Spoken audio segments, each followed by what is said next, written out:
అందరికీ నమస్కారం। ఈ రోజు బీఆర్ఎస్ పార్టీ యొక్క లెజిస్లేటివ్ బృందాన్ని ఒక డెలిగేషన్ గౌరవ మా రాష్ట్ర ప్రథమ ముఖ్యమంత్రి గారు కేసీఆర్ గారు పంపడం వల్ల ఈ రోజు రావడం జరిగింది।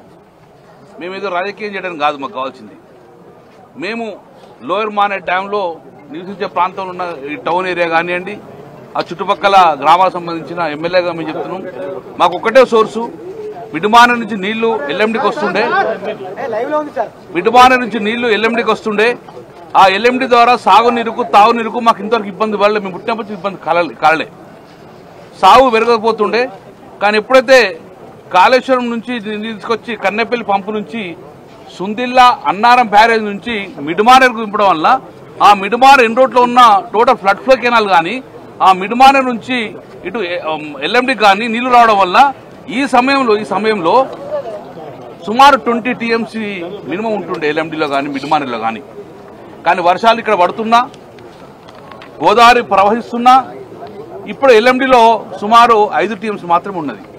అంటే 3 టీఎంసీ డెడ్ స్టోరేజ్ పోతే 2 టీఎంసీ నీళ్లు మాత్రం ఉన్నాయి। దాంతో తాగునీరికి ఇబ్బంది, సాగునీరికి ఇబ్బంది అవుతుంది। మిడుమానేరులోకి వెళ్ళి డ్రా చేద్దామంటే మిడుమానేరులో నీళ్ళు లేవు పరిస్థితి ఉంది। దీనికి కారణం ఏంది? ఈరోజు ప్రభుత్వము కక్ష సాధించిన ధోరణిగా కన్నెపల్లి పంపు ఒక్క మోటార్ ఆన్ చేస్తే దాని ద్వారా అన్నారం సుందిల నుంచి మిడుమానేరు దాకా నీళ్ళు వస్తుండే, మిడుమానేరు దగ్గర ఎల్ఎండికి నింపుకునే అవకాశం ఉన్నా కూడా ఇంతవరకు కూడా ఇక్కడ మోటార్ లాంచ్ చేసే పరిస్థితి లేదు।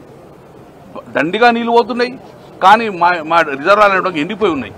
అందుకే ఈరోజు గౌరవ కేటీ రామారావు మా వర్కింగ్ ప్రెసిడెంట్ కేటీఆర్ నాయకత్వంలో అందరూ రావడం జరిగింది। మేము ప్రభుత్వ దృష్టి తీసుకెళ్లి ఇమ్మీడియట్గా యాక్షన్ తీసుకోమని చెప్తానికి ఈరోజు మేము రావడం జరిగింది।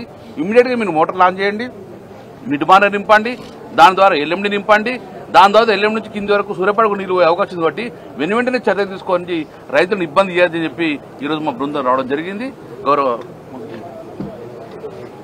మిత్రులందరికీ నమస్కారం।